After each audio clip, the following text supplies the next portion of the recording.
E aí, turma, tudo bem com vocês? Sou o Rafael Alves, professor de Sociologia do Ensino Médio. Espero que esse vídeo aqui ajude vocês em relação ao plano de estudo tutorado para o terceiro ano do Ensino Médio. A proposta aqui é falar do volume 2 do PET, oferecido pela Secretaria de Estado de Educação de Minas Gerais. Dando continuidade, na semana 2, trazemos aqui a unidade temática Cidadania, Política, Participação e Direitos Humanos. Trabalharemos aqui a cidadania, a política e a participação. A proposta aqui parte da reflexão da semana anterior, refletindo principalmente aqui a consolidação da democracia e que para essa aconteça faz a necessidade a adoção por parte de todos de uma postura cidadã fundamentada na defesa dos direitos e cumprimentos de deveres. Esse ponto parte aí uma reflexão do nosso tema anterior. E é importante lembrar, o movimento de exigir direitos e cumprir deveres, estamos fazendo política e consolidando a democracia em nosso país. Nesse processo, cabe ressaltar que direitos e deveres devem ser entendidos como uma via de mão dupla, ou seja, são complementares.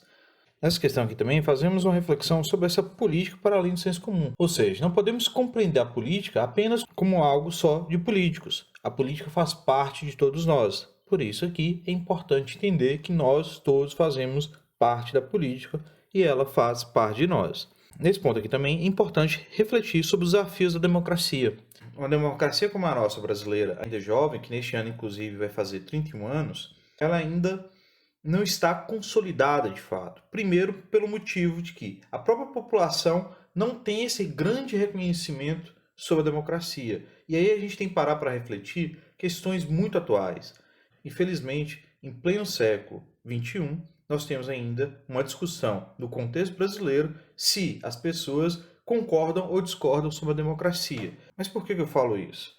Porque se a democracia ela fosse, de fato, consolidada, reflexões como essa de é o melhor regime que nós temos é a democracia ou não deveria nem acontecer. Porque automaticamente um regime que tem ali como base o respeito das diversidades, tem ali como base a participação de um todo da sociedade, ele deveria estar ali numa situação de que todos ali já tivessem adequado e aceitado aquela situação. Mas aí a gente percebe que ainda tem uma parcela da população, e bastante significativa, que variam ali de 15% a 20% da população, coloca que regimes autoritários seriam formas melhores para o nosso país. Aí já coloca uma situação um pouco assustadora, porque quando a gente está falando desses regimes, vai ter um impacto muito grande sobre isso, principalmente lembrando que no Brasil nós já tivemos períodos de regimes autoritários que trouxe também vários danos na garantia de direitos sociais, na garantia de direitos políticos e na garantia de direitos civis que nós temos aí como a base dos direitos, sem contar dos direitos humanos, que aí é o fundamento básico aí para todos os direitos. Então, é algo para a gente também observar e deixar um questionamento sobre esse desafio que é ainda a democracia no contexto brasileiro, principalmente o indivíduo, as pessoas, o cidadão, entender o seu papel na sociedade, não só na busca e na garantia dos seus direitos, mas no cumprimento de seus deveres.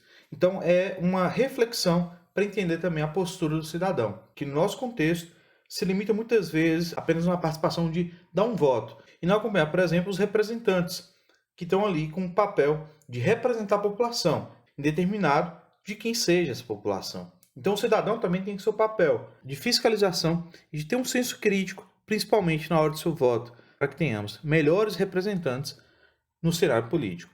É algo aí para refletir essa postura do cidadão. Como já havíamos aqui comentado, falamos aqui da conquista da cidadania, um processo em expansão. Essa reflexão aqui traz, a partir desse ponto, trazemos algumas reflexões, como por exemplo, você se considera um cidadão?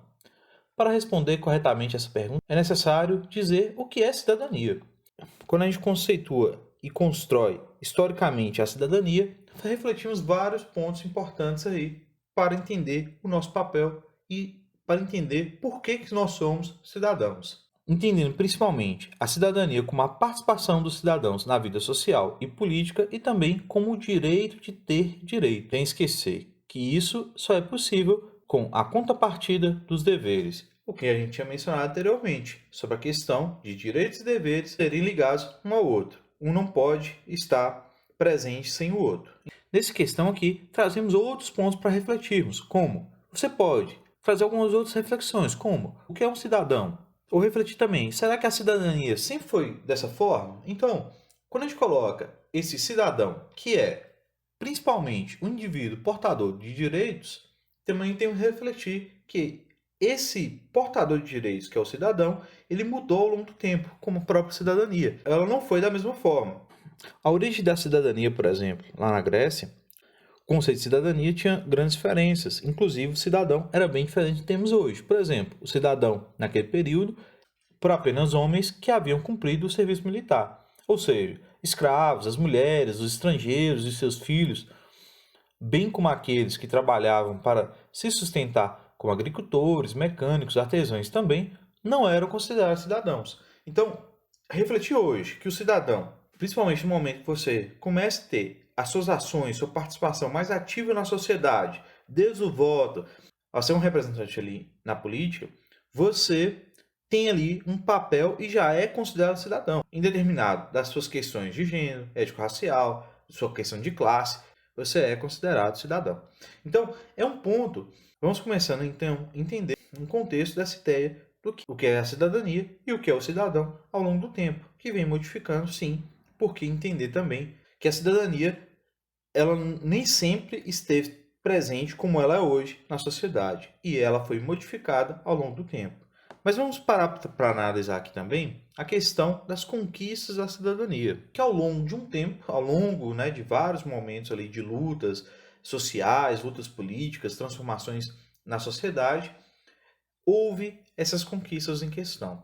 Principalmente na sociedade contemporânea, a gente vai começar a observar isso de uma forma mais garantida, a partir principalmente das lutas marcadas na era moderna, na sociedade capitalista. Numa leitura mais genérica sobre essas conquistas da cidadania, nós temos aí uma leitura mais ampla e genérica muitas vezes, porque ela contextualiza momentos históricos, mas nem sempre isso acontece em outros lugares do mundo, mas a gente traz aqui porque ela é interessante e fundamental para entender essa conquista da cidadania. Trazemos aqui o britânico Thomas Marshall. Marshall traz uma leitura bem interessante nessa construção histórica da cidadania no Reino Unido, onde, por exemplo, ele coloca desde os direitos civis conquistados no final do século XVIII e início do século XIX, a conquista dos direitos políticos no século XIX para o início do século XX e, a partir do século XX, a conquista dos direitos sociais. Refletir esses três direitos e entender um pouco sobre essas conquistas. E vamos contextualizar isso no cenário também brasileiro, onde podemos perceber que só a partir da Constituição de 1988 tivemos grandes conquistas da cidadania no Brasil. Entender, por exemplo, que durante de 3 a 4 séculos nós tivemos uma grande exclusão da população de origem africana no Brasil na garantia de direitos. Ou entender, por exemplo, como as mulheres só conseguiram ter o direito ao voto a partir da década de 1930. Então, temos aí uma reflexão bastante crítica da nossa realidade brasileira. Entender como questões como segregação, preconceito racial, preconceito de classe, deficiência física, mental ou pobreza extrema contribuíram para a exclusão social no contexto brasileiro.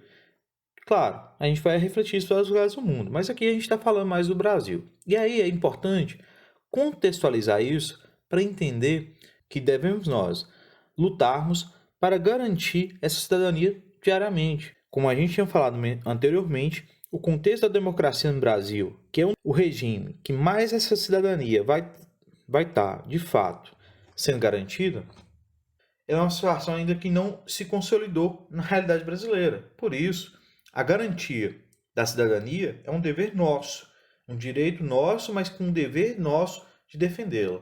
Então, temos que lutar para a garantia da cidadania justamente por conta ainda de uma sociedade ainda marcada por características autoritárias, por características ainda preconceituosas e excludentes. Então, dentro de um contexto geral, é aqui um ponto fundamental para a nossa reflexão.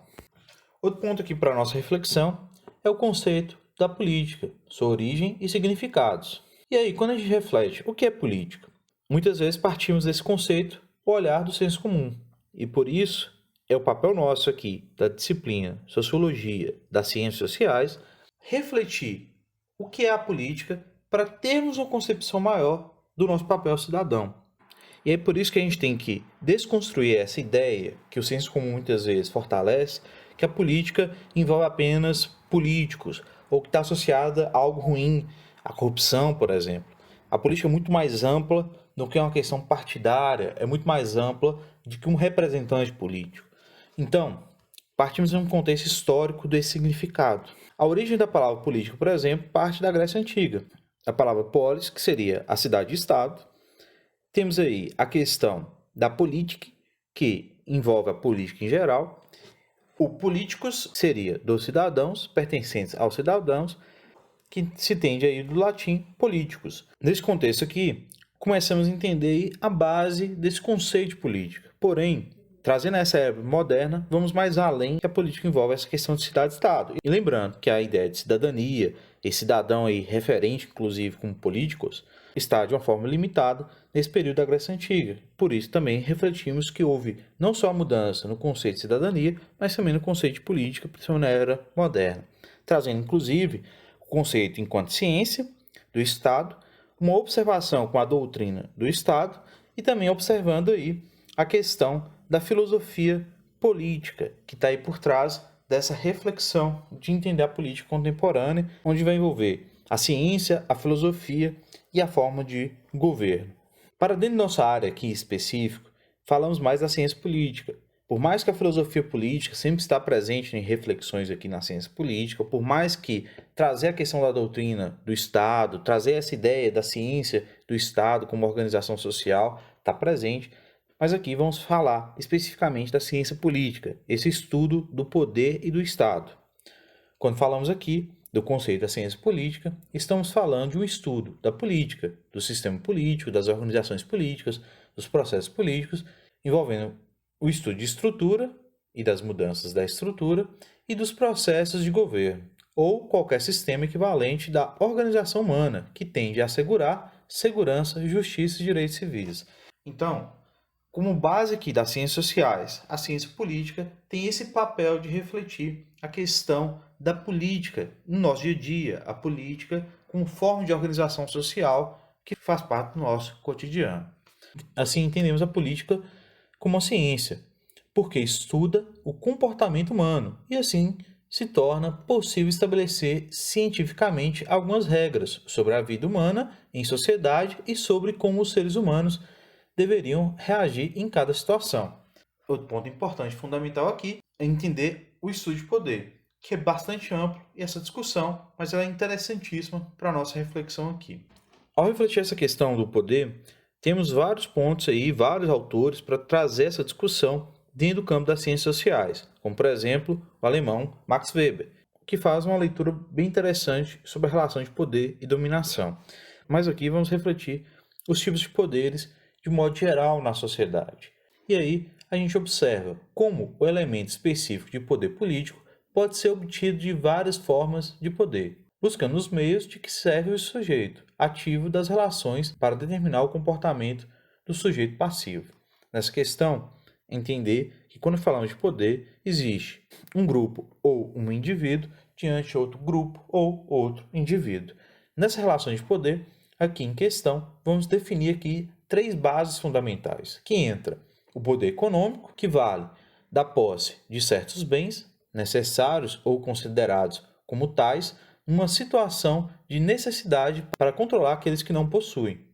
A questão do poder econômico é um dos mais visíveis, principalmente na questão de acesso a bens. É um ponto que entra vários pensadores em questão.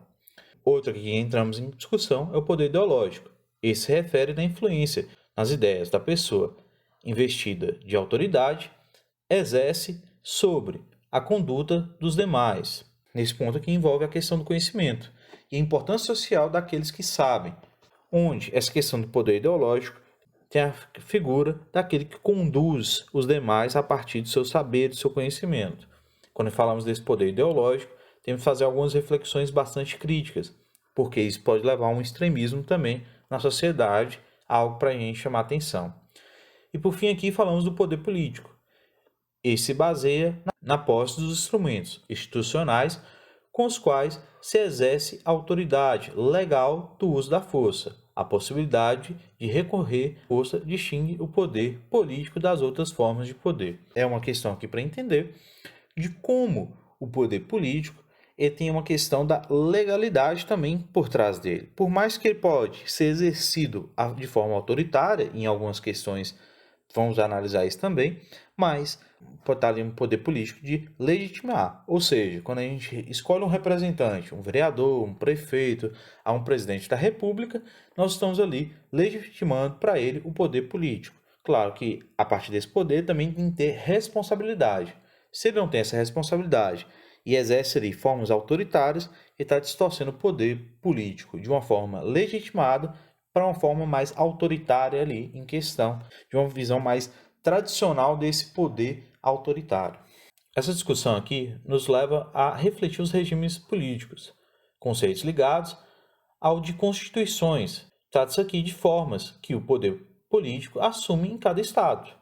É a forma como o Estado se relaciona com a sociedade civil e pode ser mais aberto ou fechado para a participação social. É entender que, na era moderna, nós temos aqui representações diferentes de regimes, seja regimes democráticos, Estados democráticos de direito, por exemplo, ou regimes ditatorial, regime de exceção. Nessa imagem aí que segue no slide, temos aí na página também 146 do PET de vocês, temos aí um mapa mental para refletirmos sobre teoria geral do Estado e regimes políticos, como base aí desde regimes democráticos a regimes não democráticos e suas características. Peço a vocês que aprofundem essa reflexão para melhor compreensão dela. Quando trazemos o conceito de democracia, observamos o termo o que é democracia, da junção dos vocábulos gregos demos, povo, e kratos, poder. Em seu entendimento maior, seria o poder do povo, como surge lá na Grécia Antiga. Essa reflexão do governo de todos os cidadãos, que seria a democracia, no conceito atual, ela vem sendo construída ao longo de um tempo. Como a gente já falou aqui da cidadania, da política e muda seus conceitos, a democracia também houve transformações ao longo do tempo.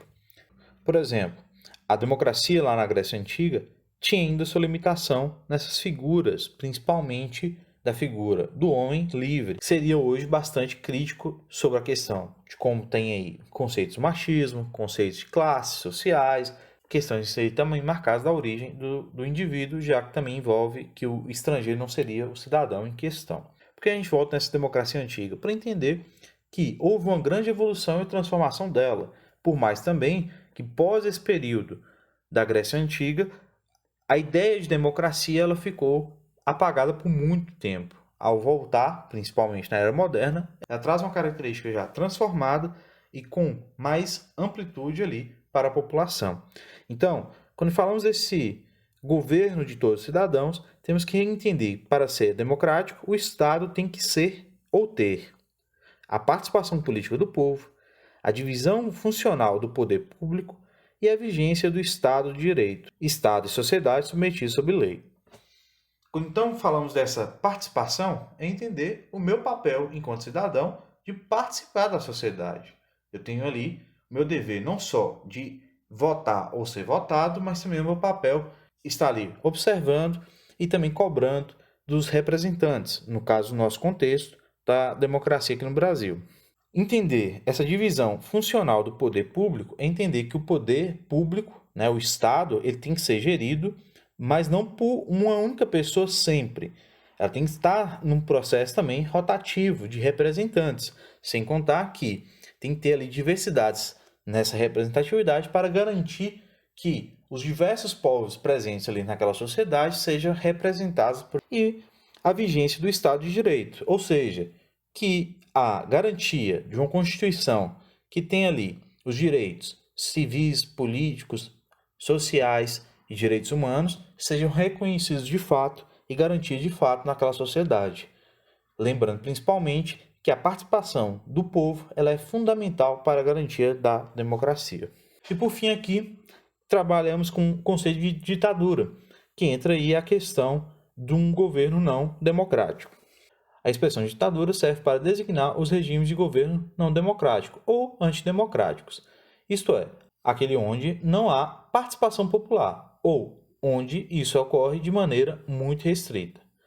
Podemos refletir sobre regimes ditatoriais, pontos diferentes, como por exemplo, líderes únicos, como regimes provenientes do nazismo e do fascismo. É o caso, por exemplo, da Alemanha ou da Itália, no período que marcou políticos e governos autoritários, fascistas e nazistas na Europa, onde tínhamos a figura de uma liderança diante aquele governo ali autoritário. E também temos aqui em questão as ditaduras coletivas, que tem aí como característica principal regimes militares autoritários que mudam ali seus governantes, porém tem a figura do autoritarismo presente. Foi o que aconteceu principalmente aqui na América Latina durante aí meados do século XX. É importante também trazermos aqui em questão que quando estamos falando desse governo autoritário em questão, estamos falando de um governo totalitário, quando exerce a influência sobre amplos aspectos da vida dos governados. São características das ditaduras o militarismo, o imperialismo, culto ao líder, criação de inimigos ideológicos e a antidemocracia.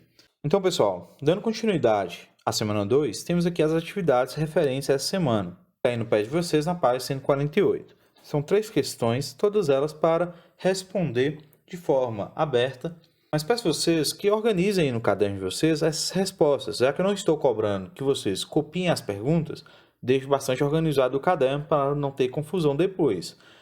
Peço que identifique a semana em questão e o volume do PET em questão, já que temos aí o volume 2 já. Peço aí que identifique a unidade temática, coloque o seu nome, coloque o nome da turma e o nome do professor a cada semana que seja, para ficar mais fácil organizar o caderno. E depois para o envio dessas atividades. Então, tem aí para vocês um pequeno modelo desse gabarito que eu montei para vocês. Não precisa seguir exatamente assim, mas é só uma ideia. Então, vamos lá refletir um pouco das perguntas e eu tentar ajudar o que eu puder para vocês responder às atividades.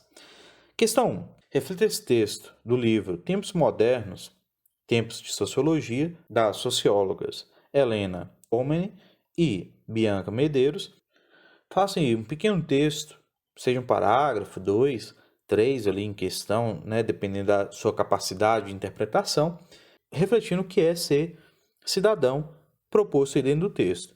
Então, usem esse texto, usem o que a gente trabalhou aqui no vídeo e usem aí a sua visão já sobre esse assunto para elaborar essa resposta e fazer aí um bom trabalho. Questão 2. Essa pergunta aqui, ela vai provocar em você a ideia também de empatia. Por quê? É colocar na situação desses indivíduos que são excluídos socialmente, que tem ali uma questão de uma limitação ou uma questão de falta de um acesso e faz com que ele perca a garantia de seus direitos enquanto cidadão. Então, reflita isso e sensibilize diante o outro, diante as pessoas aí que não têm essa garantia. Inclusive, aqui dá para vocês refletirem essa questão da educação à distância nesse período de pandemia, onde muitos não estão tendo acesso, de fato, a essa educação à distância pela limitação de acesso que ele tem, da internet, da qualidade ali de aparelhos para poder acessar. Então, é um tema que dá para fazer uma leitura bastante crítica da realidade de muitos colegas de vocês que estão tendo limitações muito grandes desse direito que ele tem, que é a educação. Questão 3 e a última. Esse ponto aqui traz uma leitura muito pessoal suas também e importante que vocês lembrem. Por mais que é uma resposta pessoal, é importante trazer conceitos, é importante trazer leituras que vocês já estão tendo sobre o assunto. Isso enriquece bastante o seu conhecimento e traz aí um olhar mais profundo nessa discussão. Pessoal, um recado para vocês. Quando vocês terminarem todas as semanas, semana 1, 2, 3, 4, que eu vou estar orientando vocês aí também, eu peço vocês aí no material que eu enviei para vocês do PDF, mas eu vou estar mandando esse link de outras formas também. Vocês cliquem nesse link que vem aí no material. Ao clicar no link, vocês vão abrir uma página na web. Essa página da web ela é bem simplesinha, vai ter algumas informações e tudo mais, vai ter alguns campos aí que vai estar inclusive obrigatório, peço, leiam as informações por favor e coloque aí, né? Igual, por exemplo, endereço de e-mail.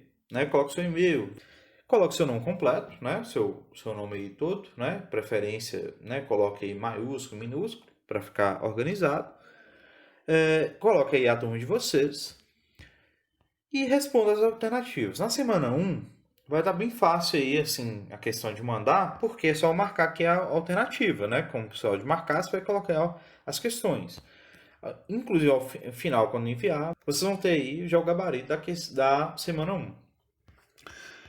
E já semana 2, 3 e 4, vocês vão mandar para mim a partir desse adicionar arquivo. Clicou aí, vocês vão ter a opção de tirar a foto aí do material, se for o caso, né? Se você quiser, ou procurar no arquivo de vocês, já se tiver tirado a foto. E aí vocês enviam para mim, por favor. Pode mandar, inclusive, editado no próprio material aí do PDF, né? Quem tiver facilidade nisso, ótimo. Quem não tem, pode fazer no caderninho aí, beleza, tirar a foto e envia para mim.